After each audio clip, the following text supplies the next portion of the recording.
So now that we have a handle on the basic concepts of creating a model to import into Unity and generating colliders, I want to talk a little bit about texturing, but before I do, there was one thing that I wanted to mention. For some reason, in the event that you don't want to generate colliders upon import, there is another way to apply colliders. And in the event that you build a more complex model and you have parent-child relationships, or you have parented objects that you bring in, you may only want to create colliders for certain aspects of your model.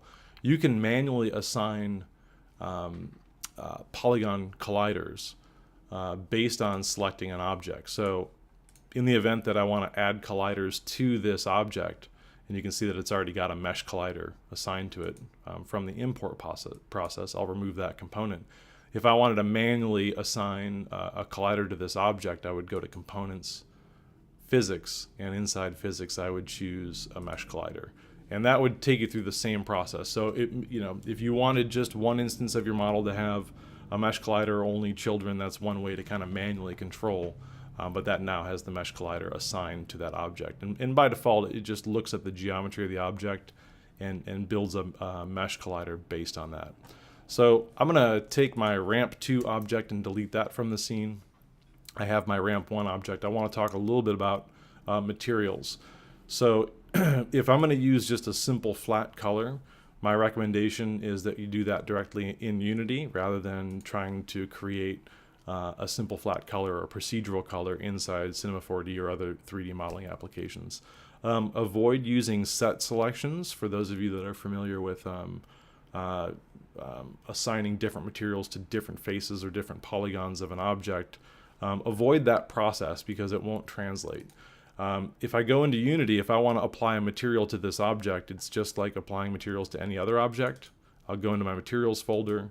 I'll either create a new material or I'll choose an existing material and I'll just drag and drop and assign that material.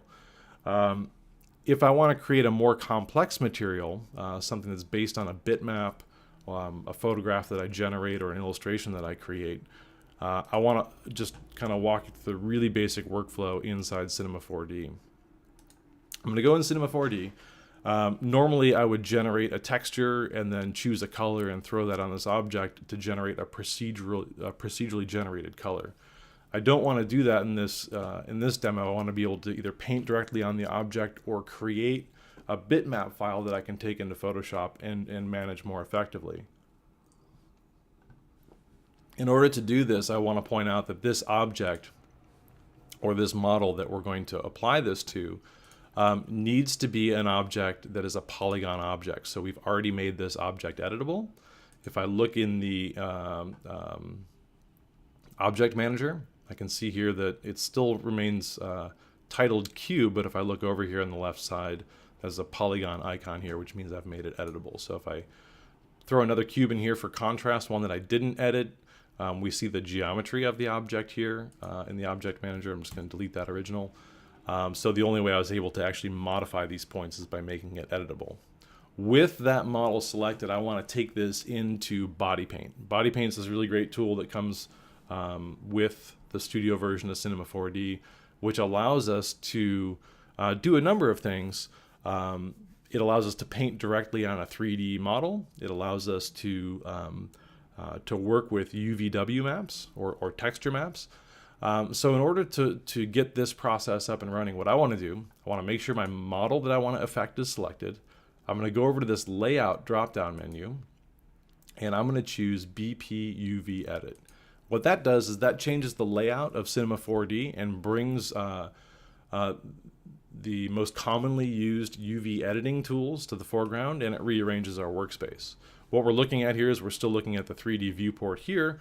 We're looking at the 2D viewport for our UVs or our UV mesh over here on the right side.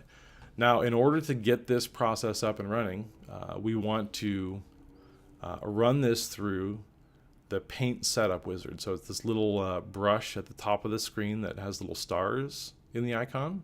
Okay. Now, in order to do this, we got to make sure our object is selected, so we know what object we're running this process on. I know my cube object is already selected. I'm going to click on the Body Paint Setup Wizard, I'm going to let this default. This is just confirming that this is the object that I want selected. I'm going to hit next. I'm going to let step 2 default. I'll hit next. The only thing I may want to change is the minimum width and height of my texture. I'll set this to a minimum of 1024 and a maximum of 1024. That way I know that the texture that I generate for this is 1024 pixels wide and high. I could bump this up and make it higher in the event that I want kind of a higher resolution texture. I might double this value, and I could double that by multiplying it by 2 by using *2 and hitting return. But I think 1024 by 1024 is going to suffice, so I'll divide this back to 2. So I have 1024 by 1024, and I'll hit the finish button. And when I do that, it runs the BP UV setup wizard. Now, if I close that, what we've just gained by doing that is we've created a set of UVs over here, or UVW maps. Now, UV generally refers to the texture map that's being applied in a 3D coordinate system. I don't really see anything over here on my texture, but if I go to this UV pull down, the UV mesh drop down menu, and I say show UV mesh, this is the UVs, or the two-dimensional polygons that represent our three-dimensional shape. And in fact, as I roll my mouse around, I have by default my paintbrush selected, and as I roll my mouse around, you can see my brush showing up either in the 2D or 3D space. And so what this allows me to do is to paint directly on the object. Okay, I'm going to Command Z to undo that. So this is a two-dimensional representation of our 3D object, or this is taking our UV, our three-dimensional mesh, and pressing it flat so that we can now take control over this. Now, Body Paint comes with this set of tools. It's very much like Photoshop. In fact, they pretty much took Photoshop and kind of stuck it inside Cinema 4D. So we have a layers panel, we have a color picker, we have our brush settings here, and so we can really kind of play around with lots of different options here. We can paint either in 2D or in 3D. I'm going to go down here and I'm going to look at my layers panel for just a moment. And if I want to create a new layer, I'll use this first icon here to the left. I'll just click on. Now I have my background layer and I have layer 1. Of course, if I want to rename this, I could rename it just like I would in Photoshop. But I can just go through and paint. Okay, I'm painting and I'm not seeing anything, and that's probably because I'm looking at the bottom of the object. Okay, I can paint directly in 3D space. I'm going to undo that painting. I might call this, I'll just put a little label on this. I'll call this ramp. Okay, that's the ramp side or ramp face.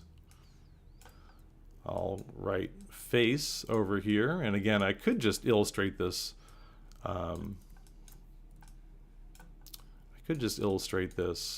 Texture directly inside Body Paint, but let's for a moment say that we're much more comfortable inside Photoshop, and I want to export this texture that I'm creating to Photoshop, where I can work on it and then import that back into Cinema 4D and then export for Unity. What I'm going to do, if I want to take this file, this texture that I'm generating inside Photoshop, there's a fairly simple and straightforward process. The first thing that I want to do is I want to point out that this UV mesh, these guides that we see, each one of these guides or each one of these shapes represents a face over here on our 3D model. So these are important reference points that we want. And in the event that I want to take this file into Photoshop, I need these references. Otherwise, I'm kind of painting blind. Like, in fact, this mark that I'm painting lives in between the UV polygons, okay, which means that it's not going to show up in the model. This is wasted space in terms of the material. But you can see that inside this shape, I have one of the side pieces here. Okay, and this is the other side. Okay, so I can paint directly in there. So I'm creating these labels. This is the bottom. Okay, and I know exactly where the one side of that texture starts and where it stops. Now, if I want to get this into Photoshop where I can really kind of, make some quick changes, what I'm going to do is I'm going to roll my mouse down in the layers panel, and this second from the end, this icon down here, if I roll my mouse over, it says create UV mesh layer. If I click that button, we get a new layer, And what it's done, I'm just going to hide these layers, is it's made a copy of our UV mesh reference lines, and it drew pixels on this layer. So if I turn my background back on, I'll turn my mesh on and off. I now have some references that I can utilize inside Photoshop. So let's get this thing inside Photoshop. First thing I'm going to do is I'm going to do a quick file save as, and I'm going to save my model. I'll call this ramp 2. I'm going to save this in my Cinema 4D models folder. This is not the folder that's inside Unity. I'm going to hit save. I'm going to cancel that just for a moment because it's asking me to save my texture, and I want to save my texture in a very specific way. So I'll do that first. I thought I'd be able to get away with saving the model, but it wants to save the texture as well. I'm going to do File. I'm going to do a Save Texture As, or in this case, I could simply do a Save Texture.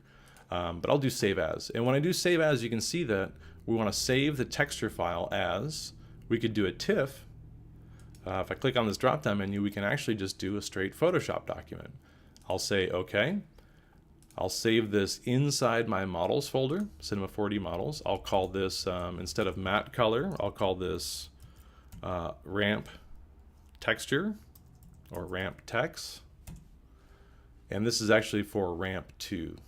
This is the object that I want to create for ramp 2. So I'll call this ramp 2, ramp text 2, save. So now if I go into my models folder and I double click on my Photoshop document, that'll open up inside Photoshop, and we'll see here very quickly that we have all of our UV information. If it opens up in Photoshop, let's try that again. Open in Photoshop, there we go. So I have my UV layer, this is my reference layer. I'll create a new layer, and on this layer I can just start to paint. So if I wanted to, let's say, grab my paintbrush, and maybe I wanted some kind of nuance, to my my texture, I could just kind of go in here and paint. Okay, so I'm painting out, and you can see I'm over painting my UVs. I'll just move that UV mesh layer on top so I can see the reference. Okay, maybe if I wanted to give this some racing stripes down the middle, I'll just make a real simple selection here.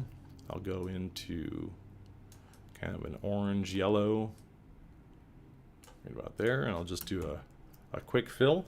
Now I'll do a quick file save, just overwrite this texture file. I'll go back into Cinema 4D. I'm going to jump back into the standard setup, and you can see here that it's referencing this matte material. Let me just take a quick look here. I want that ramp text 2 assigned to this object. Now normally what I would do is I would if I'd save the model first and save the texture, this material should be referencing that Photoshop material by default. But what I'll do is I'll just double click. I'm going to load, oh, there it is. It's saying it is referencing my Photoshop document. Because it had a different name, I expected this to be the same name as the material we created, but we just need to name this. I'll let it default to matte for now. We're not seeing the updates here, and that's just because we need to go into our material, and you can see that it's using the ramp text 2. All I need to do is click on this little triangle here and tell it to reload the image. I'll say yes. Do I really want to reload? And there we go. So now it's starting to reload my image. Okay, I painted on the bottom of the object. I meant to paint on the top face, and that's why these labeling these. If you're going to work inside Photoshop, I'll turn on my label layer here. That's just a temporary label. I'll move that UV mesh layer. I also made a mistake. I wasn't paying attention, and I actually painted over top of my UV mesh layer. Not at all what you want to do, because now I've lost that reference. So I'll need to go back through and recreate that process and make sure that I preserve the UV mesh. In fact, I should have locked that layer, but I didn't, and I destroyed it. But for the sake of the demo, you get the idea of the workflow. This is now something that I can import back into Unity. And again, I got a couple of different ways to do that. I think the easiest way is to do a file export, and I'll export this as an FBX, and I'll call that ramp FBX2. I'll hit save, And you'll notice that it will embed textures and materials for you. So I'll just say OK. And now if I go look back at my ramp 2 FBX, okay, ramp 2 is the file I'm working on. If I take that back into